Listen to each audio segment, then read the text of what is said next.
crypto mining da mayam bu amuk khana taramokjari mayam khoi channel se wan be yengbi boy ta di like subscribe share wi ramong matung ta da amuk khana video na uta gat pagi mateng wa indamuk ta ko mayam ngasi di khoi investment gi oiba khoi mai mutual fund gi hai tare ne ko mai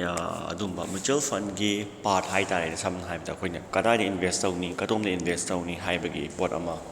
adugi top top pa khoi investment gi platform amtang myam da share tawjake tawbani haiba platform sidi aina chu makha ta na dum invest tawjai then platform je ani ni ko invest tawise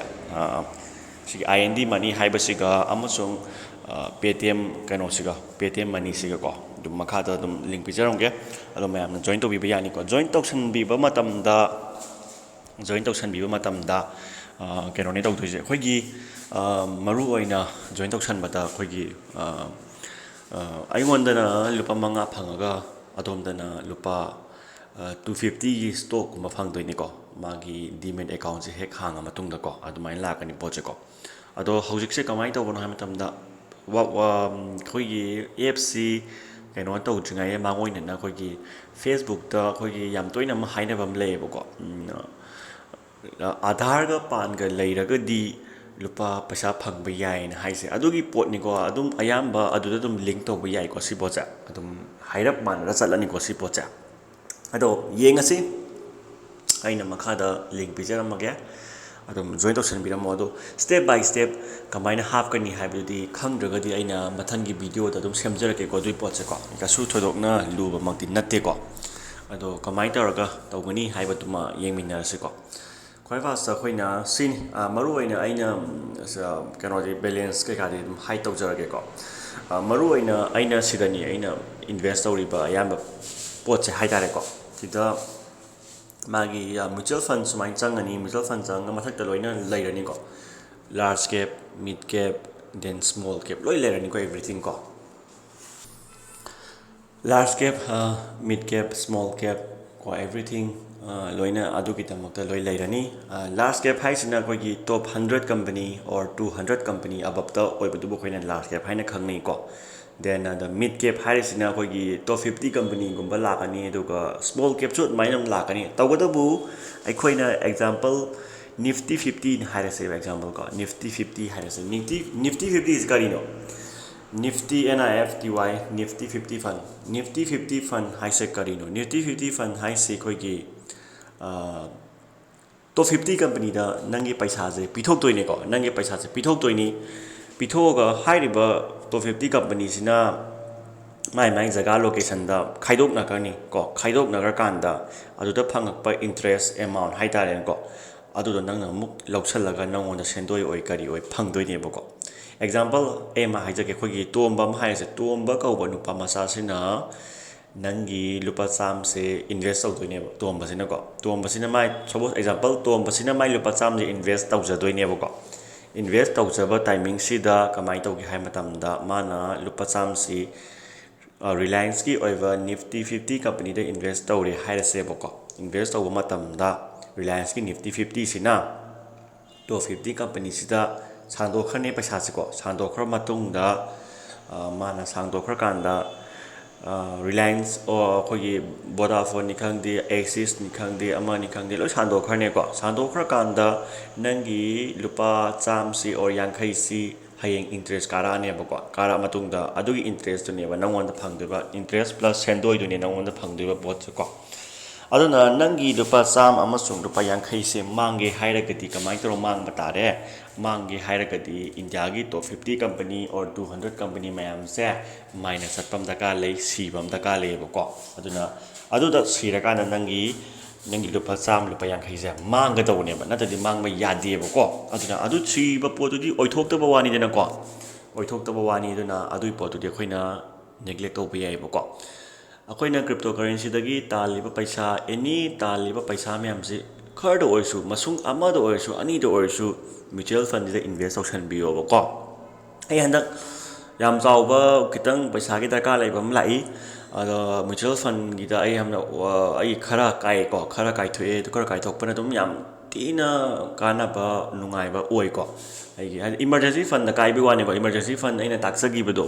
kai bi wani ko adumain tawraga emergency fund si yam daka oiko aduna hojik se koina kari step tawgani hai matamda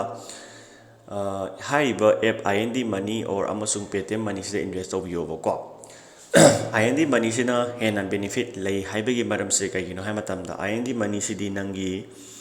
India gi exchange ju India gi sorry India gi stock ju invest over yani then America or USA outside ki mapan gi worldwide ki stock ju invest over yani buko example khoi Google gumba Apple gumba ko adagi yam lay dai ne makhal myam ko adagi Adidas ko makhal leika outside ki oiba sumba da dum invest over yani ba stock ta ju ko aduna maru oina mainly focus e koina tawdo se kai tawani ina khoi mutual fund da oina invest tawani ba ko dum makha da dum link bijaramage adum khangani ko ngasi gi oina di video si khoi gi karamba kamai tawroga kari de invest tawani haiba video ne ba ko adum maru oina main focus oina koina ha ma khan ga do si nifty 50 ama khalasi nifty 50 karamba nifty 50 khanji ko na khande ko adigi mu large cap ko large cap khalakani top 100 company lakani ko large cap to ko Nippon kai jam tina link ba po ni ko Nippon India kai cha adagi amuna small cap ko haiba small cap si khoina khalakani ba ko maru oina si po je ma khanji aduga emergency gi oina ai khoina debt bt ko debt mutual fund hybrid na tabu ko debt mutual fund gumba oina khanji ahum mari subani ko ina pirisa aduna step se ta kaloi si tam na step se thanga chi ko aduna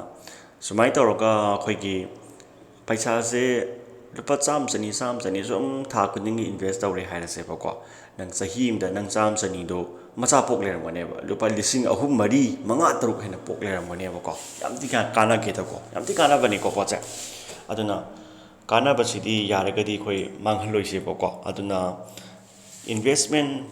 card oisu tungi orsu ichai sugi orsu amado orsu tawnaba hona se ko aduna makha ta dum link pijaram ge changbiramo demat account hangbiramo hangma tamda domda 250 gi stock phangani aingonda luba manga phangdoine ko adu phare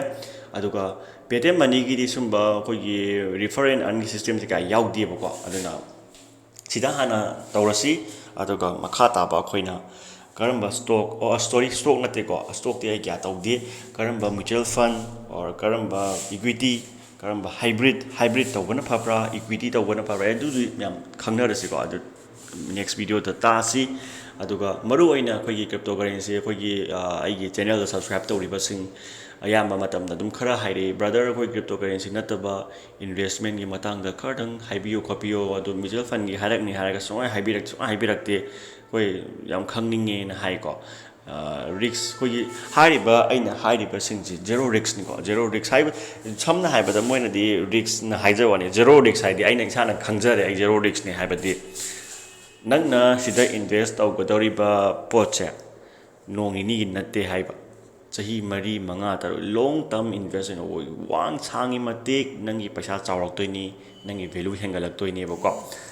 yaragadi yam chawbasina haibadi chawba means yam koina thambam sina dangonda hena khudong chaba heli aduna mayam investment tawge haragadi achangba gumbo ina tawse ba ko aduna tiengasi mathangi video da ngai minarsi karamba da kamai tawba equity kari tawba nak phani haibadu mayam khangminasi mayam thank you sudasin jarage video jam sangani and a good night mayam pusjage